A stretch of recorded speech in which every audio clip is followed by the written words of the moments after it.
Okey. Hari kedua turun di Sungai Bangkena. Jala.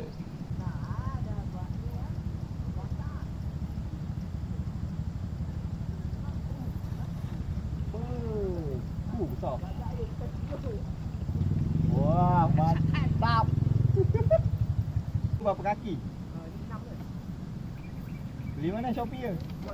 Buat sendiri. Patut cantik tengok.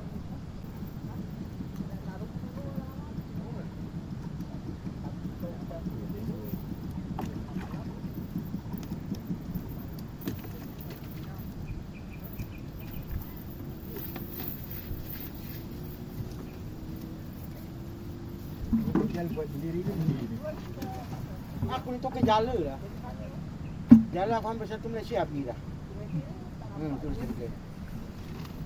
Tapi semenjak saya menjala udang, menjala ikan, patut jual. Sebenarnya sekali jual 200.5. Ini saya sekali pakai sudah dapat 500. Ada 10 kali lagi, 10,000 kali pakai jala ya. Mana untung memakai dari menjual.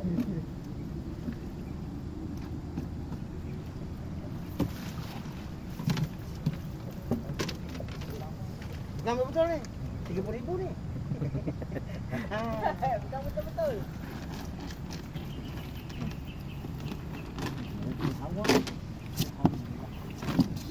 Ni pampung tak ada guna. Ni kan berkembang.